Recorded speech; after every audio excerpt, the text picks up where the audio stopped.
I just applied, was given a date to come, turned up 10 o'clock in the morning, and I prepared 2 pieces as instructed. And there were a large group of people there. I was totally intimidated. We all sort of gathered in some room, and then in turns we went down and did our 2 pieces.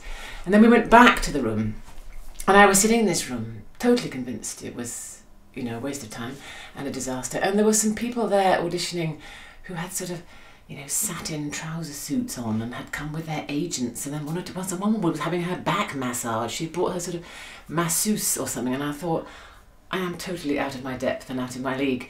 And then the phone rang in the room. We were all sort of held together, and the phone rang in the room, and I was nearest the phone, so I picked it up, and a voice on the other end said, the following people, this is a list of the following people who I thought, they said, should stay. So I read out this list as it was read to me, these names of some of us in the room. So I said to these people, okay, well, you know, you're in, and so I put the phone down, I got my coat and picked up my bag and walked out of RADA and down Gower Street.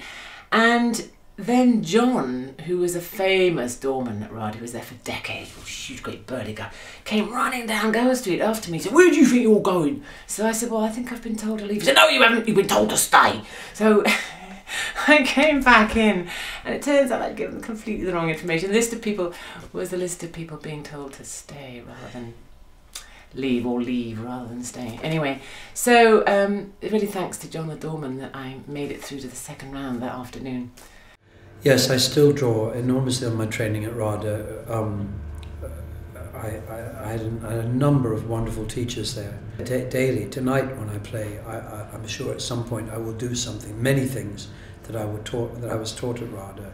One tends to come to these schools very raw, and the nice thing about Hugh at the time I was at RADA was that he didn't want you to lose your rawness. He just wanted to enable you to actually bring it in front of an audience in many different forms. I played tennis, actually, it was my big sport, but I'd never ever dealt with the body as an emotional tool that could be used physically. So I was tall, thin and gawky with a sort of stoop, because I thought that was sort of a Ginny Woolfish, in fact.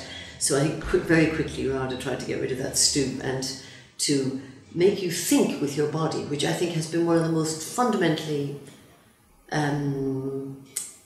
enhancing things of my whole life, because it makes life better as well as art. It really was marvellous. You're fit enough to, or agile enough to learn a song in 2 days, or for example do a green screen on a big film, which is, you know, as an actor you're having to stand in a studio with the pressure of producers behind a curtain like the Wizard of Oz, with all the money going, he better be good, and all that keeps you safe is your imagination. You know, for me, in the certain films that I've done, I'm having to imagine a whole spectacle of visual effects which are going to be supplied in post-production, and I'm happy to simply, the performance becomes no different from an improvisation class with Jeremy Stockwell in a white cube of a studio in RADA, where, you know, you're almost doing Lecoq kind of techniques and having to imagine that it's raining and you're putting up an umbrella. I thought it would be full of Oliviers and Gielguds and kind of these very technically accomplished English actors.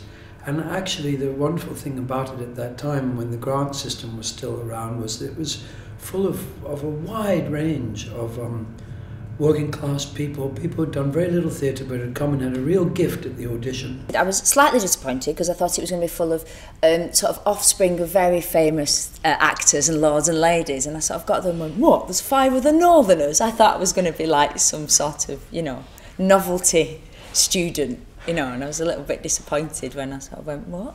There's loads of them from the north.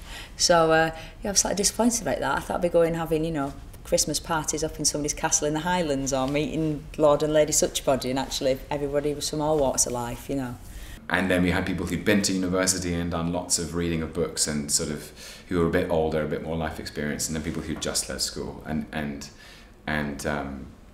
tenors and baritones, and people who were beautiful singers and terrible at improvising, and people who were brilliant at Shakespeare and appalling at stage fighting, or whatever it was. You know, it was this mixture of talent that felt like it was 3 years of swapping.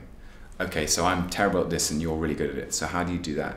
And in a way, that's the strongest bond, is that you're so connected to these people and you're in the trenches with them for 3 years, and it's a kind of, you're all in the chicken soup together, and you start to lose track of which ingredients have come from what, but you're all sharing, and that's an amazing way to learn, I think.